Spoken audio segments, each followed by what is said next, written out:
national brands up to 50% off MSRP every day. Competitors' prices are matched.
So, a federal judge decided that he wasn't going to let unvaccinated students go back to class. Welcome back to Let's Talk Nutrition. This is interesting. New York judge. Yep. Turns out this judge in New York denied a request that would have had allowed 44 unvaccinated children to return to school on Wednesday, yesterday. Said nope. He cited the, quote, unprecedented measles outbreak, close quote. This was District Court Judge Vincent Brichetti. Said that the parents did not do due diligence in demonstrating, quote, that public interest weighs in favor of granting an injunction, close quote. It's according to the Rockland Westchester Journal News. Last December, there was a measles outbreak, if you recall, and public health officials in that part of the country, in Rockland County, took this step of banning unvaccinated kids from the classroom. Well, I bet that they must have been all upside down in the neighborhood. Yeah, they banned unvaccinated kids from the classroom at schools with less than 95% vaccination rates. The parents from Green Meadows Walford School, sure enough, did what? They sued. Rockland County Attorney Thomas Humbach, not to be confused with humbug, said this, quote, while no one enjoys the fact that these kids are out of school, these orders have worked. They have helped prevent the measles outbreak from spreading to this school's population. Close quote. And then they had a sign in the school that said, measles alert, stop, attention all patients and visitors for your protection. Then they go on to tell them what to do. I've been reporting on this, and it seemed benign at the time, right? You're saying, why is he reporting on this? Because I knew that down the road, this was going to escalate. If you have a measles outbreak, that's sooner or later, you're going to come to the intersection of conflict where vaccinations are going to come up. Absolutely. Every time. The measles were eliminated from the U.S. back in 2000, literally. Outbreaks of that infection have sprung up across the country now because people aren't getting their kids vaccinated. And this is especially true when I reported on it a few weeks ago in the Pacific Northwest. You know, they don't want their kids vaccinated. Okay. New York has experienced a particularly severe outbreak. Now, this is where religion gets implicated. This is mostly affecting an Orthodox Jewish community who may not seek vaccinations for religious purposes. This gets touchy, doesn't it? What are you going to do? You're going to force... What? You're a judge.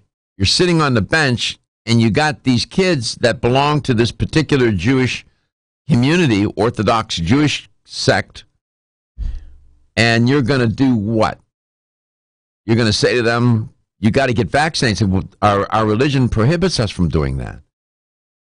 Now what do? See how this gets crazy? The number of unvaccinated children in the United States, they reported in Time magazine, has skyrocketed due to a growing anti-vaccine movement and anti-vaccine sentiment across the country. They're called anti-vaxxers. They believe vaccines are unnecessary and may cause autism. And that's where it all started. You remember the shock jock on radio? What's his name? He's famous. Stern? No. He was on MSNBC for Imus in the morning. He would get on the air and I would listen to him, and he would rant on forever about vaccines causing autism. I mean, it was nearly every day. Maybe some of you remember that. He's off. Is he off the air now? Did he retire? Yeah, he did. You have to talk in this. Yeah. It's radio. I'm trying to think, but yeah, I think he was he retired. He had prostate cancer. Prostate cancer. Yeah. So and people now there's science to say that there is no connection, but there are parents who swear. They say, when my child got vaccinated, that's when things went amiss. The anecdotal stories, the anecdotal evidence sound very compelling. But when you look at the studies, there's one after. I just reported on one a week or so ago. They said it was a huge study, and they found no connection between vaccines and autism. But this is the crux of the matter. What? There's a local doctor, local surgeon here in Tampa that recommends 2 and 2. 2 and 2 what? Wait till they're 2 years old and only get 2 vaccines at a time. Okay. This is not my area of expertise, but my God, we got vaccinated. That was back in the day, when they hit you with that machine, right? Or is that smallpox? No. It was it was a little bit more complicated, but we got vaccinated. I remember. Measles is highly contagious. It's not only in this country, now it has spread. See how it works? The viruses get on a plane with everybody else. Don't be stressed out or anxious. Take Hempanol.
So a lady sued Johnson & Johnson because she had was diagnosed with ovarian cancer, and she claimed that it was caused by using Johnson & Johnson's talcum powder, the baby powder.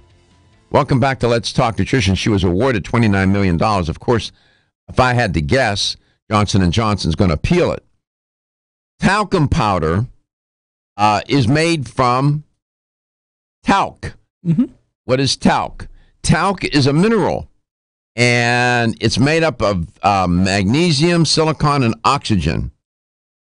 As a powder, you know what it does. It absorbs moisture. It cuts down on friction. That's why they put it on babies, right? The diaper, and this, you all know that.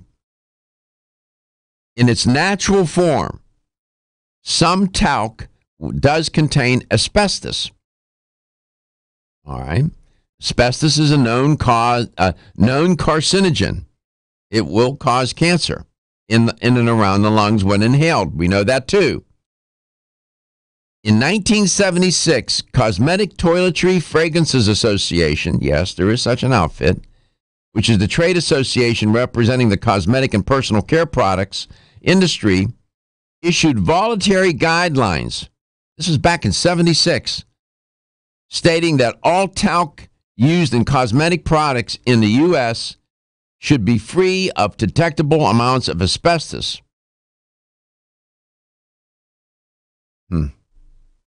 Now, this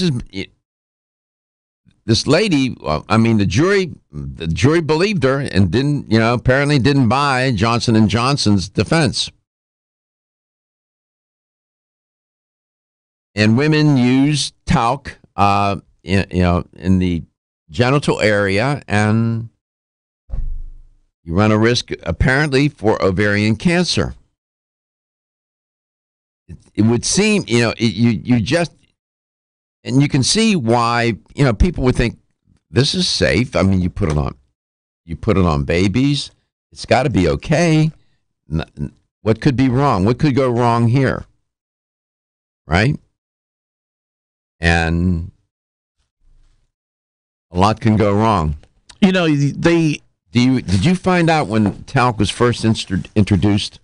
No, it doesn't say, but there's sites where it says talc is safe, talc is not safe, talc is safe. Talc, they use it in making rice, to polish rice. I don't think I want anything that's got even a hint of asbestos in it in my food. Well, I know one thing. That here's the question. Is the product, remember there's Johnson & Johnson's baby powder, and then shower to shower, mm-hmm. that product. That's talcum powder. Is asbestos in those products? I find that hard to believe. I find that very hard to believe that they would run that risk.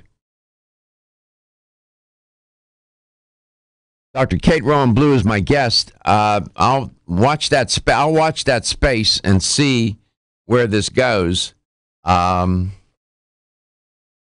She's not the first woman to make this claim. This is serious. I mean, what do I keep telling you? Most cancers are environmentally caused, meaning outside the body. Something in the environment, something that you do, your lifestyle, contact with chemicals. Chemistry is complicated. My guest knows that. Dr. Kate Rowan Blue knows that. She got that in her training at the Canadian College of Naturopathic Medicine. Dr. Kate, welcome back to Let's Talk Nutrition. How are you doing? Good morning. Fine, thanks. Great to be back. What do you make of this story, this lawsuit? The lady won in California, $29 million. But the issue of talcum powder, have you studied that? Have you bumped into it in your practice or what? Well, my understanding was that talc had actually been removed from baby powder. It's all been replaced with cornstarch. It hasn't in Canada anywhere. Is talc still in baby powder in the United States? Don't know. I'll be honest with you. I don't know the answer to that. So in Canada, they took the talc out and they use. Does it still smell like baby powder? Yep, it's still the smell. That's a fragrance that's added into it, but cornstarch is the key ingredient now. In I think virtually all brands. So women, applying it to the genital area, perineal. There's that perineal. That also means genital, right? If I recall, applying it on that part of the body. I don't even know what to make of that. I don't. Well, I guess it's some people felt like it was a freshness thing. It made them feel fresh, and so women would do this. There's all kinds of products marketed towards women for this, and that's a whole other story as to, the reasoning behind that, and it's of course they are largely unnecessary. 99% of the cases, that's just unnecessary. It's more of a psychological thing, I think, for most women. But some really do use these kinds of products a lot for that purpose. I was aware that talc with babies, female babies in particular, could be a problem because the talc can get up into the reproductive parts and cause problems. But this is the first. I only just became aware of this case as well of an adult woman who was able to show that this was a problem. I'm trying to see the American Cancer Society, of course, has a position on it, and I'm trying to determine if talc is still in talcum powder. They probably still call it talcum powder, but there's no talc in it. You're saying in Canada it's cornstarch. Yeah, they call it baby powder now. They call it baby powder. Mm-hmm. Right. It's that's vague. Then what is in it?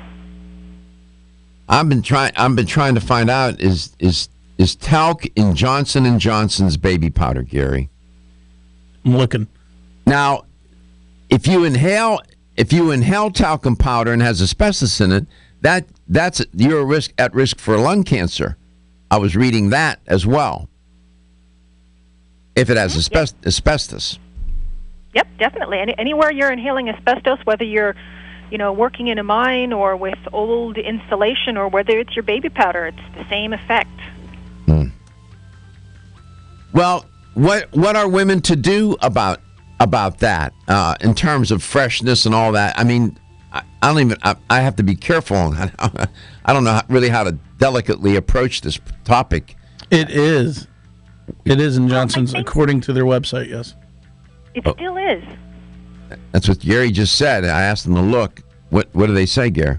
It says facts about talc. If that's the website for Johnson & Johnson, and it is made. Talc is a partially crushed, sorted, and assigned a grade. A talc ore that meets our standards is then milled to a powder, tested for particle size, and confirmed to meet Johnson & Johnson's purity requirements. Ooh. Okay. See what you learn. See, that's why we have these guests on, and that's why you need to call. Help educate us. We'll be back. Feel tired, lethargic, or irritable? Take solace. Your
real quickly was delving into trying to find some understanding of this business about the talc powder. I know Dr. Kate didn't come to talk about that, but they started using talc baby powder in the early 1900s. That's when Johnson & Johnson marketed the product to women and young children.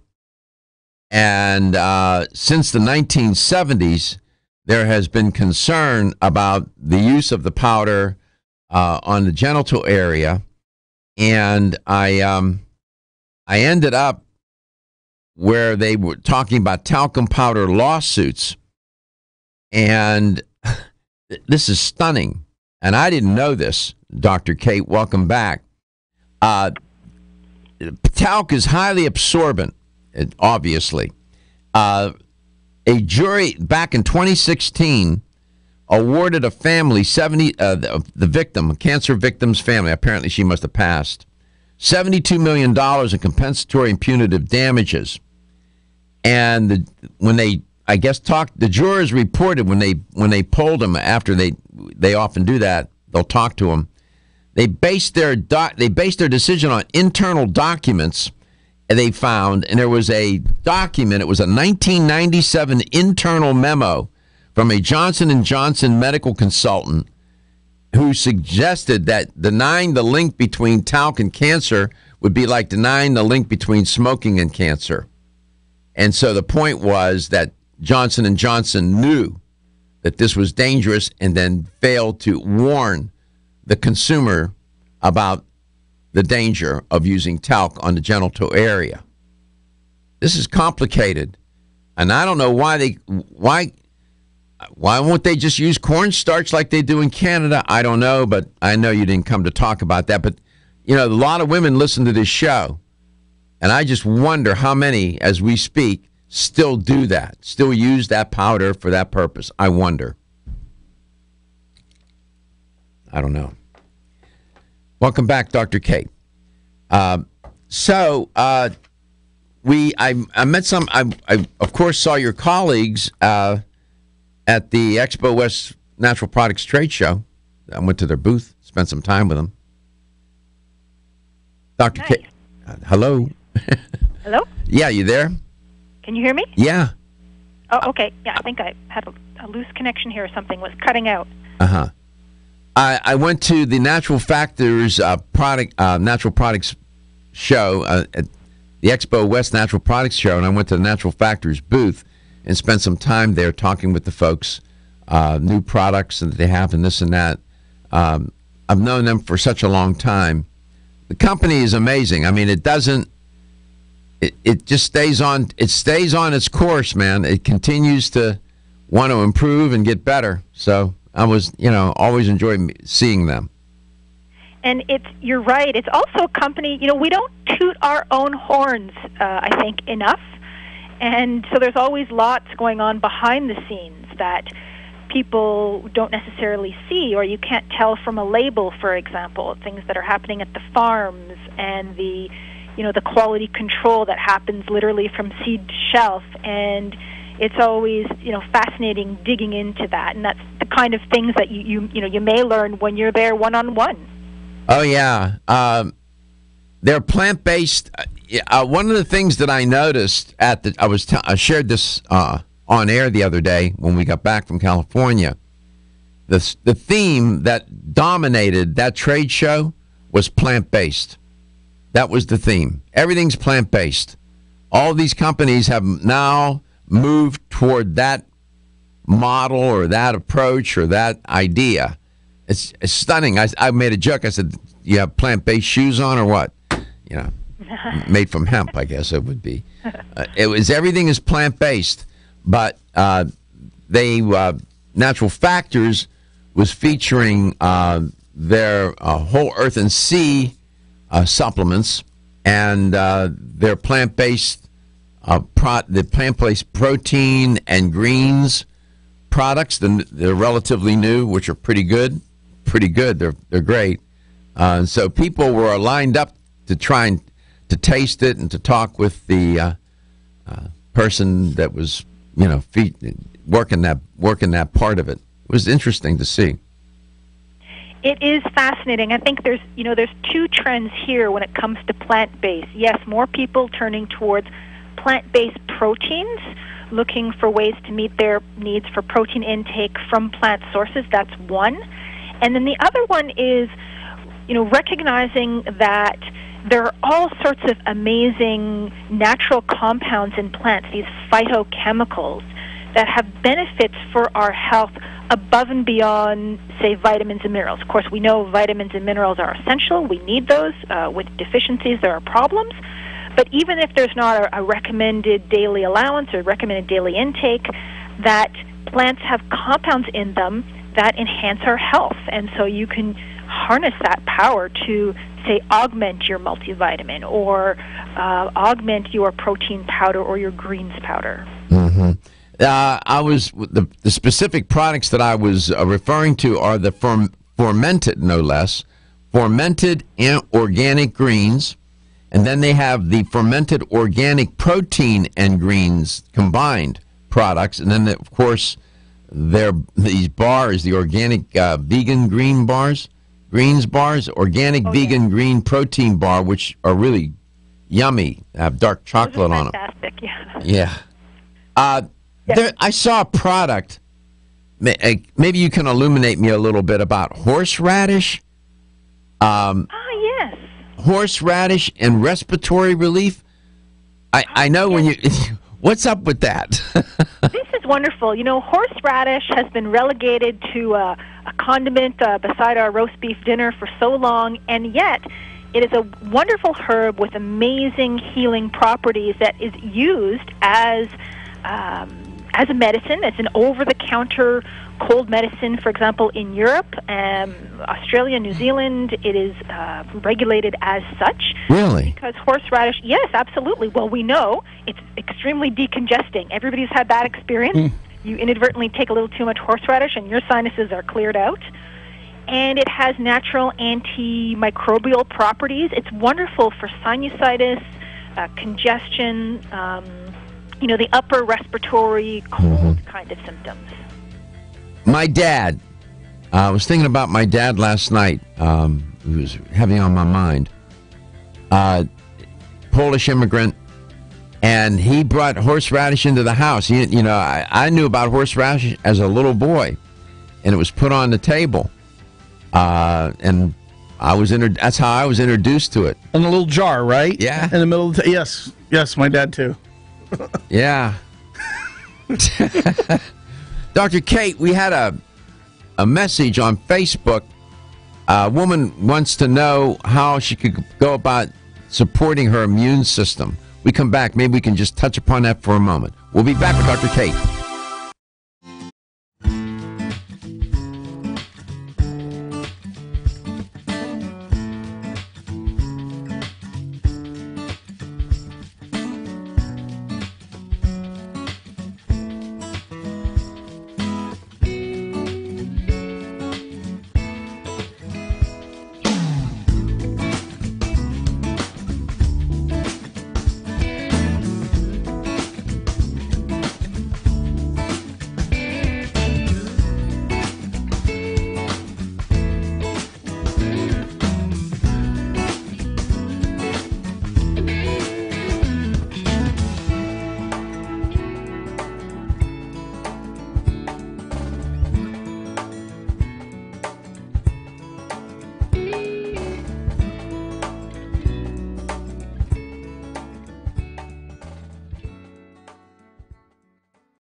And welcome to Let's Talk Nutrition. Thanks for tuning in today. We are coast to coast and we are global. And we get global because we stream the show at letstalknutrition.com and 3 other platforms. So we're averaging about 30,000. Is that holding still constant at that number? Yeah. Really? That's been like that forever, daily. In other words, somewhere somebody hits it. When they hit that button to watch the show, it gets tagged or recorded, and they can keep track. And we get 30,000 a day. A lot of it's in North America, but it's throughout the world, different continents. I love that. Dr. Kate is in this world, but in a same continent, but different country. I don't know if she's in Canada today, British Columbia or not, but she's our guest today. We had a question about the immune system, and somebody wants to know, is there a way to using dietary supplements to support the immune system? I'll ask Dr. Kate about that. And then in Lansdale, Pennsylvania, we have a caller, a listener. Her name's Marlene. I'm familiar with. I know if it's the same Marlene. A question about shingles. We'll ask Dr. Kate about that. So, Dr. Kate, we're going to put you to work right away. Welcome back to the show. Dr. Kate Rowan-Blue is a naturopathic physician and is a regular guest on Let's Talk Nutrition, and she's an educator for Natural Factors. Immune system, is there a way to support it using dietary supplements? Absolutely.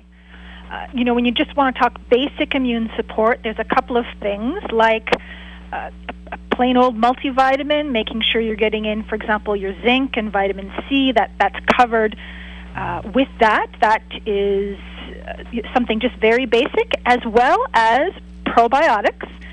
The majority of the immune tissue in the body actually lines the digestive tract.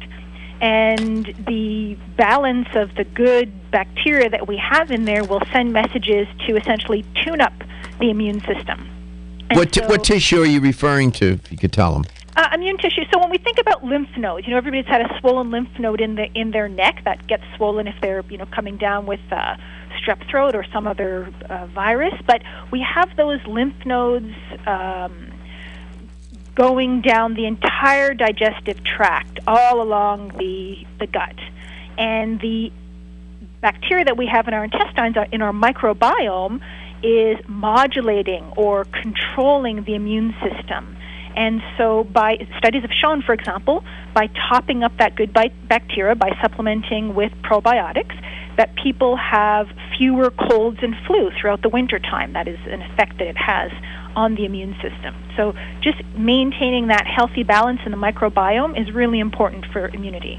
So a good probiotic, one from Natural Factors would be?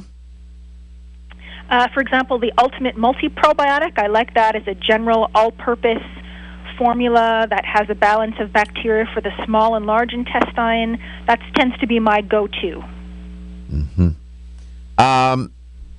Anything else? Multiple, good probiotic. Multiple vitamin. Mm-hmm. No, you go ahead. Well, there is specific immune support. I tend to turn to mushrooms. Mushrooms have compounds in them that will support the immune system.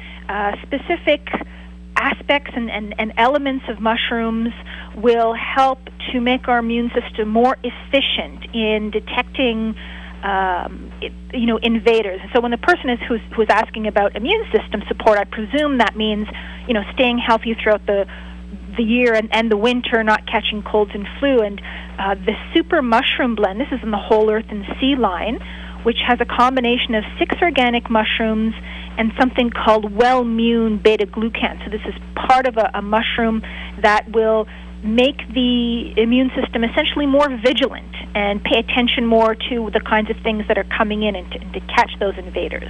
Mm-hmm. 877-897-8255 will put you in touch with the inimitable Dr. Kate Rowan-Blue. Let's go to Lansdale, Pennsylvania. Marlene, welcome to the show. It's great to have you on the air today. Well, thank you very much. How are you doing? You don't write, you don't call. No, I'm just kidding. You asked how I'm doing. I'm doing fine. I appreciate you asking. I'm doing okay. You know, I live my life one day at a time. I'm in the moment. I'm here right now with you, and I'm no other place. Sounds very optimistic, which is good. Well, you know, it beats the alternative. What am I going to do? Cry? You know what I mean? I have my sister who's battling cancer for almost 5 years. Oh, my goodness. And she goes to chemo every 3 weeks. Oh. And she just got shingles. What is going to be? What do you think that she can take? Yeah. So is she still doing chemo right now? She goes to chemo every 3 weeks. Oh my God! And she's been fighting that battle for 5 years. God bless her. Dr. Kate, you have a response to that? Well, this is an unusual circumstance. It's not the question I was expecting, because normally with shingles, keeping the immune system up, supporting the immune system will help keep that virus at bay or from returning. But of course, with your sister's case, she is taking medicines that is suppressing her immune system, and so that's going to be tricky. And so you have to look at that, more specific. I have to look more specifically at her individual case, the specific chemo that she's on, and what she can and can't take with that. Why do they do that, Dr. Kate? If you don't want to talk about that, that's fine. Why suppress the immune system during cancer treatment? Well, for some chemotherapeutic agents, that's the mechanism by which it works. By essentially suppressing the immune system, you can suppress certain actions of certain types of cancer cells. It can be complex depending on the cancer, where it's spread, what organs it's affected. There's lots of factors. So do you think that she contracted shingles because her immune system is compromised? Is that what you're thinking? Well, the shingles virus, so she would have been exposed to that a very long time ago, and it's dormant in the body. And for most people with a healthy immune system, the immune system keeps that virus dormant and in check, and it just never rears its ugly head. But if your immune system becomes compromised, that virus, which lies dormant in the spinal cord, will take a little journey out through your nerves and make a very painful rash. It can be extremely painful and uncomfortable for some people to have an outbreak of the shingles. But that's what happens. A normal, healthy immune system can keep that in check. But under these kinds of circumstances, being immunocompromised, being under chemo, other kinds of medications or illness, that can come back. Mm-hmm. Well, chemotherapy will suppress the immune system, won't it? Yep. It does. I don't know, Marlene. It's more It's complicated. Your sister, she has an oncologist, obviously. Yes. And she needs to get a hold of her oncologist, and the oncologist will provide the direction and the guidance necessary. I'm pretty certain of that. Matt, if I may, you don't have to answer this question. From what type of cancer is she suffering? Ovaries. What is it? Ovaries. Oh, my. 5 years. Yes. 5 years. And she's been on chemo this whole time? Yes. Every 3 weeks she goes to chemo. Oh, Jesus. Wow. Mother of God. Well, when I sat in that chemo room every Monday for 4 hours, I say this often, I saw terrible things. And I saw patients just like your sister. And I thought, you know what? I may be in trouble, but I'm grateful. I saw people more sick than I, for sure. I'll pray for your sister. Thank you for your call. I'll come back with Dr. K.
catching the show today, wherever and however you may be doing that, and whatever you may be doing while you're doing that. It's okay.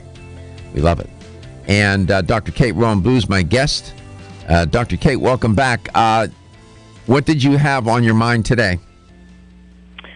Well, I was actually thinking about the benefits of the Humble multivitamin, as basic and as simple as that sounds. So it's funny that the first person who called was asking about immunity, and of course there are certain basic nutrients that you can find in a multivitamin that will help that.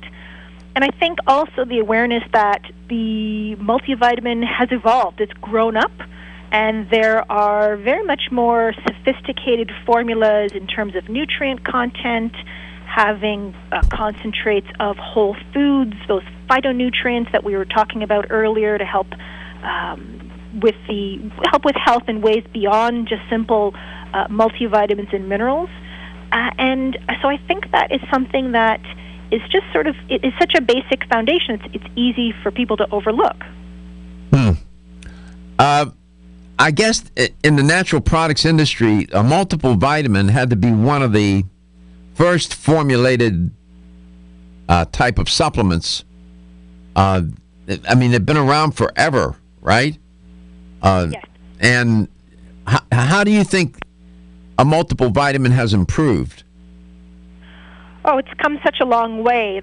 First of all, the amount as well as the form of the nutrient. So, for example, take the Whole Earth and Sea. There's a line of multis, one for men 50 plus, women 50 plus. Most of the B vitamins that are in this are not a standard form of B that you might find in a standard multi or even from food. Once you consume B vitamins from food or any source, the body has to convert them. The liver has to convert them to an active form, and that's a different form depending on the nutrient.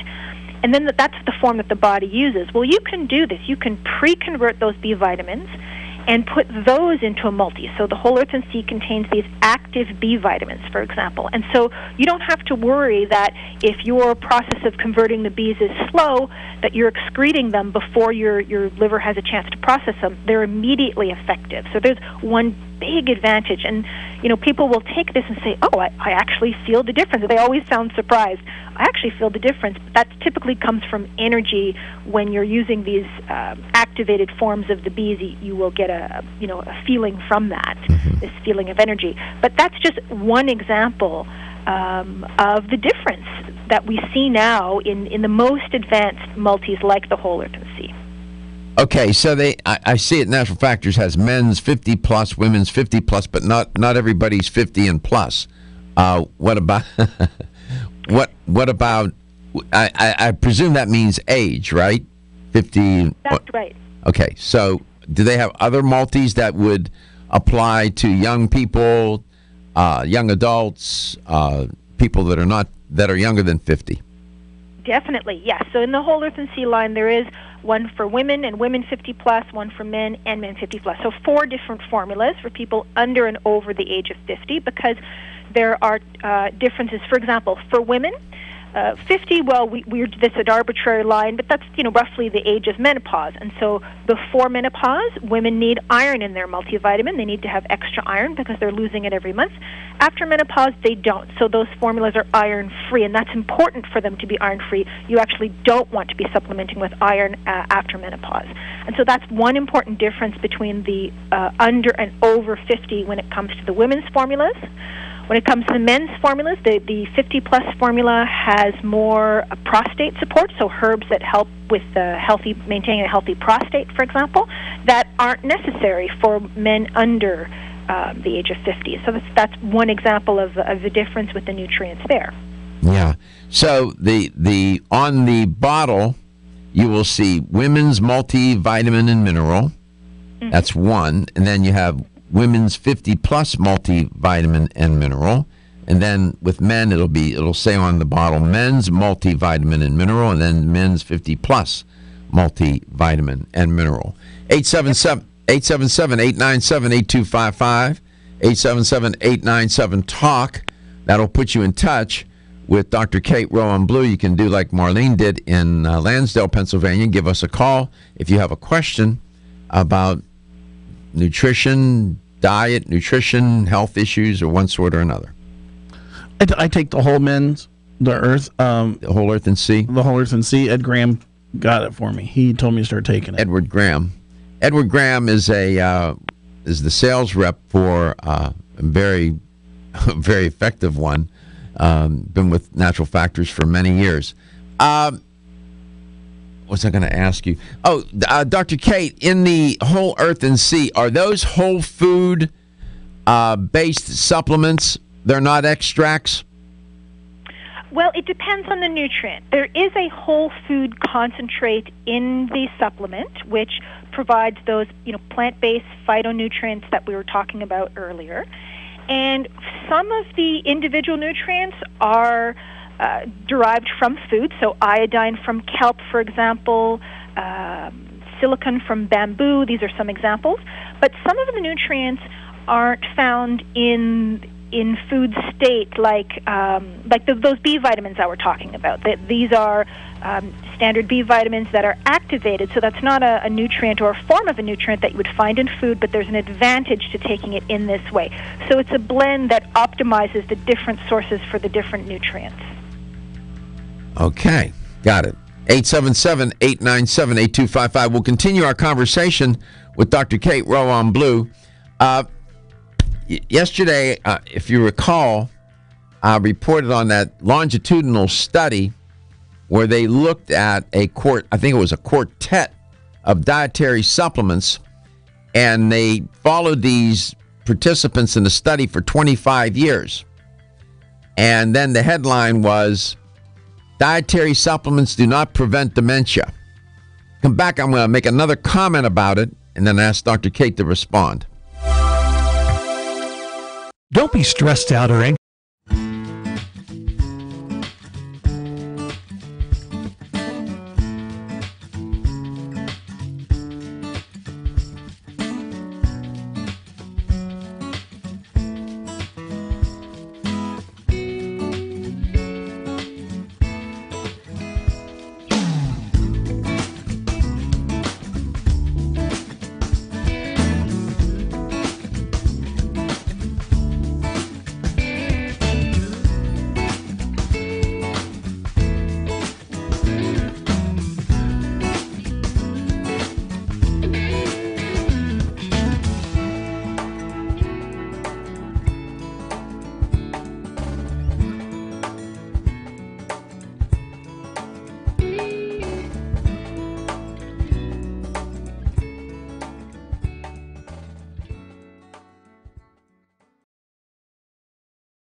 Welcome back. Welcome to Let's Talk Nutrition. Yesterday, I reported on a study talking about, it was a longitudinal study, and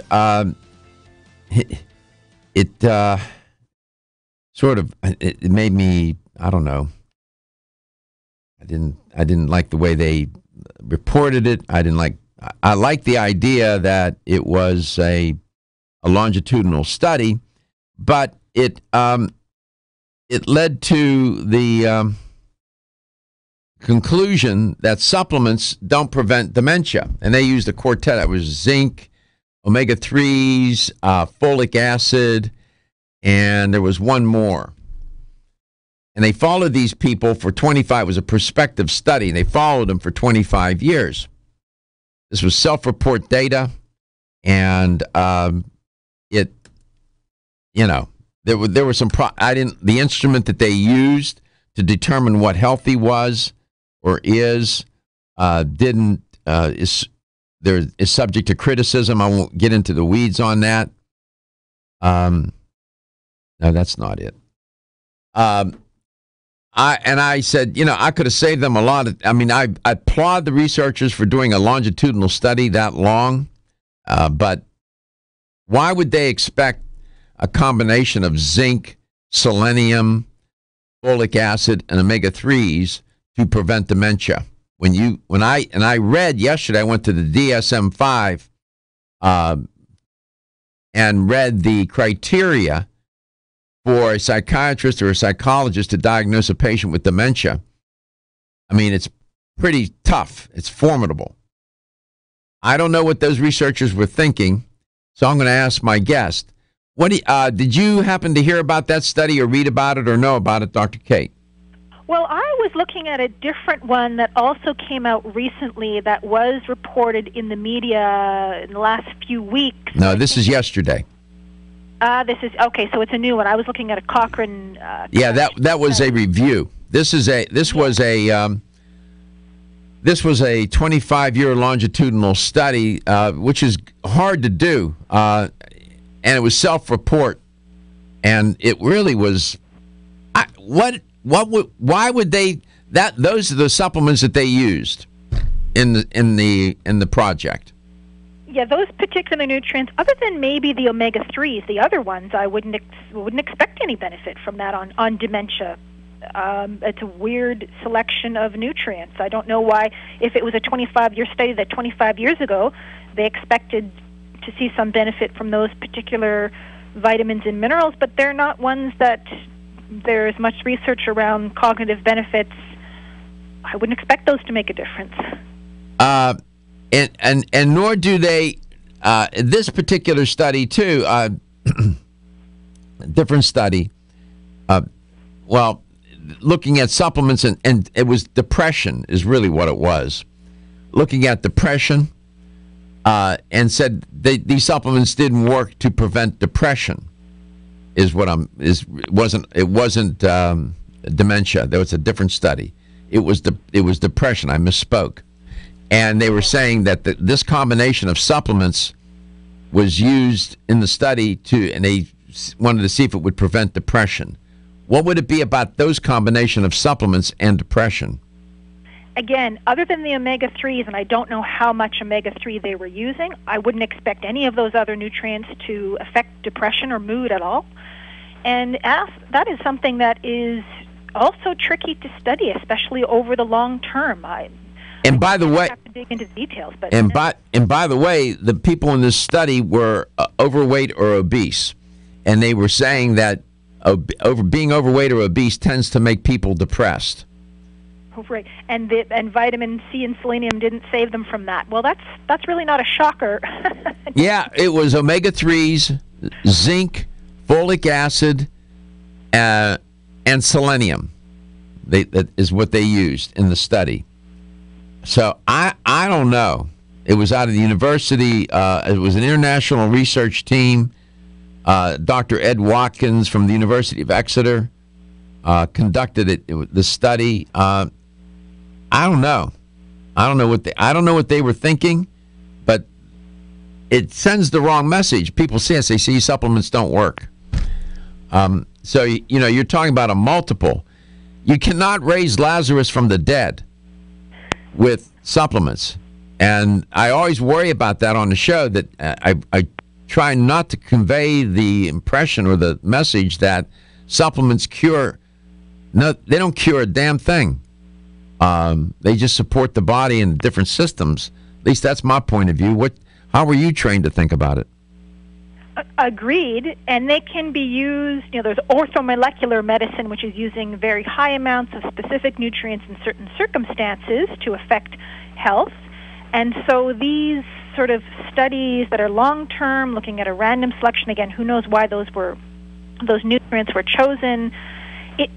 Ultimately, what it boils down to is how the results are reported and how that ends up coming out in the media. And it seems like time and time again, it's an impression that's given that, we've studied this and we found that it's not helpful. In fact, the study was a very poor quality, or the basis of it didn't really make sense. But people aren't looking into that; they're just hearing the headlines. Yeah, it was an observational study, so there was no real controls, so to speak, and it's self-report data.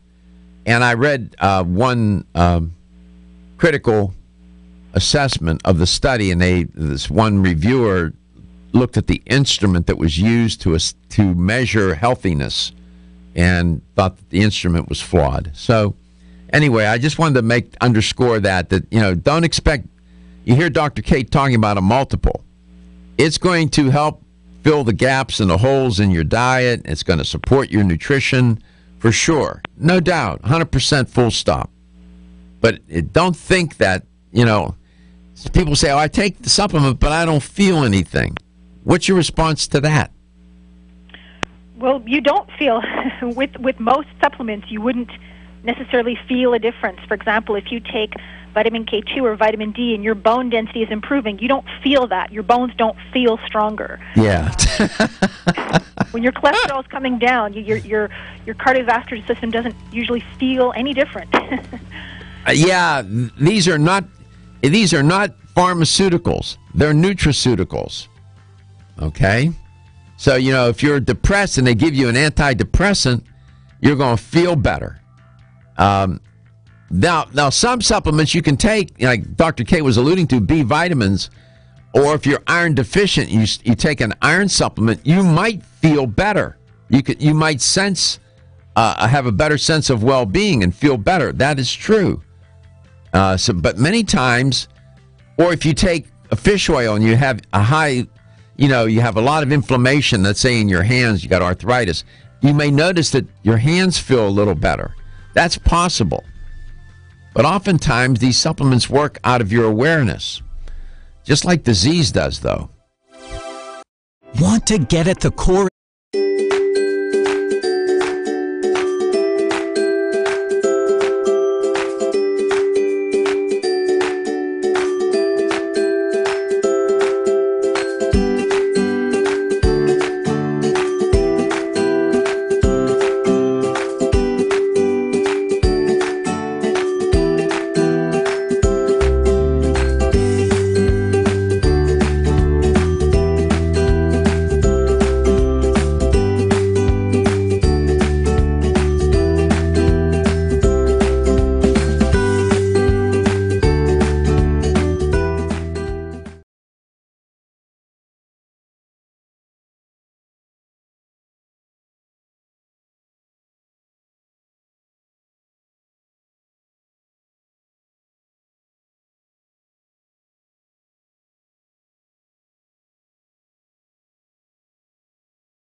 The Council for Responsible Nutrition, CRN, pretty good outfit.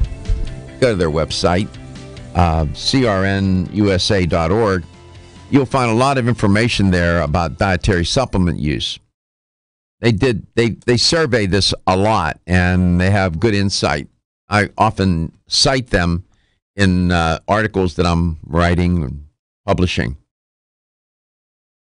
In this one study they did, they collected a lot of data, and they discovered a lot of things. What they found that the percentage of Americans who consume or take dietary supplements has remained consistent over the past 5 years, right? The number of people who really are serious about taking supplements. What percentage of Americans take dietary supplements? 6%? 8%? Or 68%? There's an easy one for you. Want you to win. 6%, 8%, or take those two, put them together, and you get 68%. Here's the number to call. 877-897-8255. That's 877-897-8255.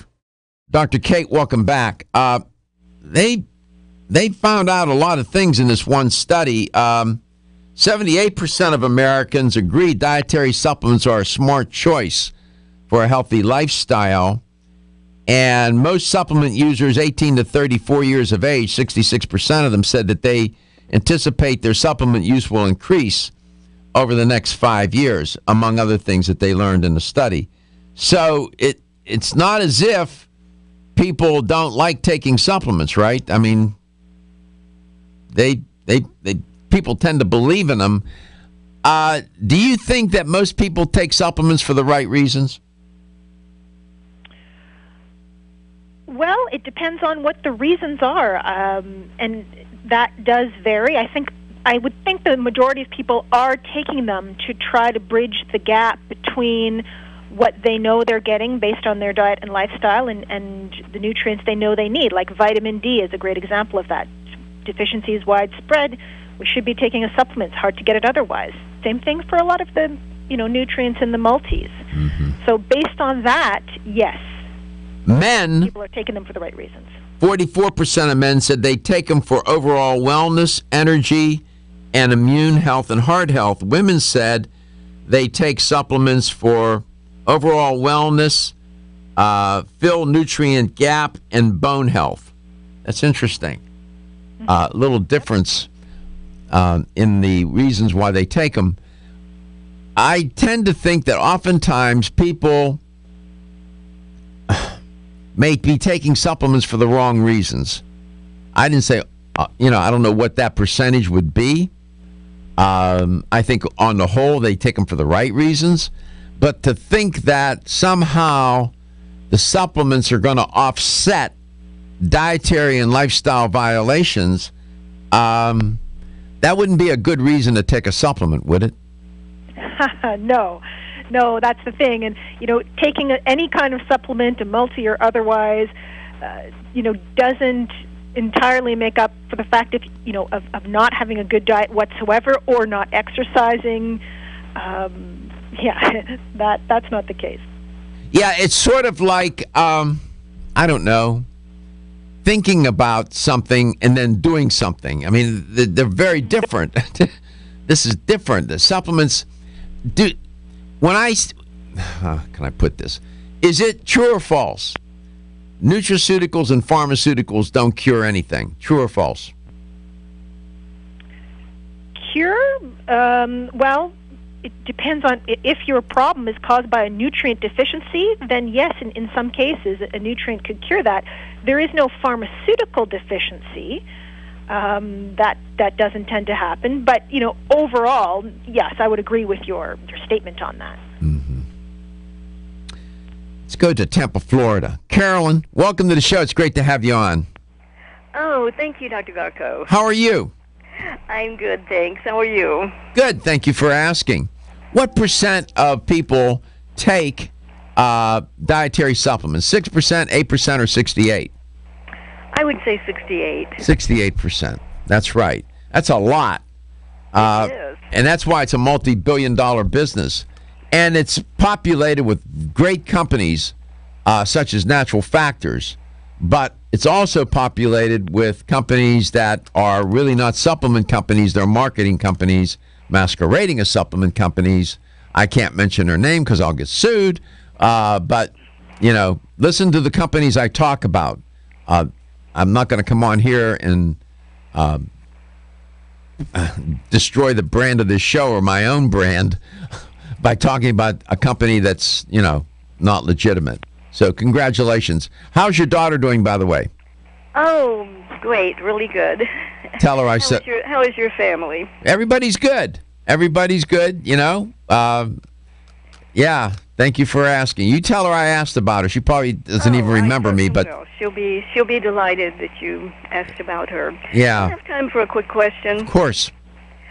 Yes, I see a lot of products promoted to help with telomeres and mitochondria. Mm-hmm. Could you and Dr. Kate maybe comment on that and Okay. tell me something about it? All right, so they're different. Those are different concepts. Supplements for mitochondrial use, and boy, we're out of time. Let's just take one of those. Mitochondria. Are there supplements for mitochondria, Dr. Kate?